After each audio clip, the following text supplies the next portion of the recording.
On behalf of VU Connected and the Boskant, I welcome you this evening here in the Boskant Church for what we hope and think will be a very memorable third Martin Luther King lecture. A special welcome to you, Reverend Dr. Jesse Jackson, and your staff. We feel greatly honored by your acceptance of our invitation for this third Martin Luther King Jr. lecture. For many of us, it feels special to have you here, friend and assistant of Dr. King, and sharing with us your thoughts about King's ideals and persuasions in the light of today's developments in the Netherlands and in the global setting. A special welcome also to our second speaker of tonight, Professor Dr. Wim Jansen, and the third speaker, Frits Hoefnagel, Alderman of The Hague. And then I would like to welcome as well Reverend Hartgoed Kleinveld, former press officer of Dr. King, and Mrs. Pott, mother shared sister of one of the Little Rock Nine, Mrs. Angela Savetti of the United States Embassy, Mrs. Kathleen Ferrier, and Mr. John Leerdam, members of Parliament.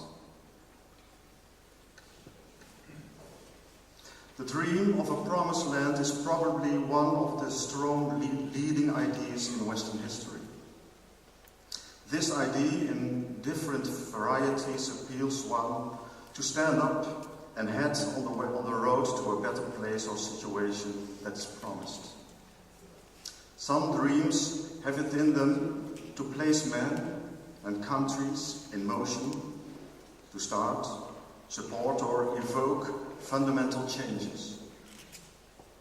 And this specific religious dream of a promised land, something different from a laissez-faire land or a fully managed land, has that power within it. It evokes and at the same time keeps things open.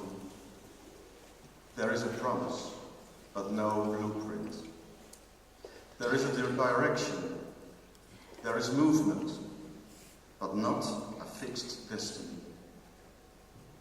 I know that history shows that some of these dreams can also be misused. So handle with care is the parole. But still, dreams like those of the legendary Moses or Dr. King have it in them to help many people find unsuspected strength, determination, and hope in themselves to change things. Our Western society is changing and is in need of modern variations of these religious dreams. It needs new binding images, religious and non-religious, variations of that better place, that promised land, that convince people to get up, walk in that direction and find themselves joined by many others on that journey. Where these types of image emerge and get connected with the hearts of people, men and women feel inspired, can live the hope from within.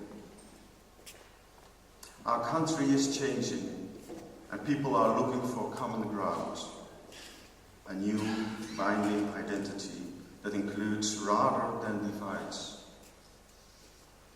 Dr. King had a vision of what he called the World House. It's a vision, an idea that is vital, inspiring, and gives people hope. And many things in our lives run on hope. As I read the biography of Reverend Jackson, I saw a man familiar not only with the language and symbols of Dr. King, but also with the same wisdom that people need in politics and power in order to put right what's wrong. But more than that, they need new binding and evoking promised land images to give politics a focus that lasts longer than 4 years. I hope you have an inspiring and memorable evening. I thank you, and I now would like to give the floor to Mr. Jansen.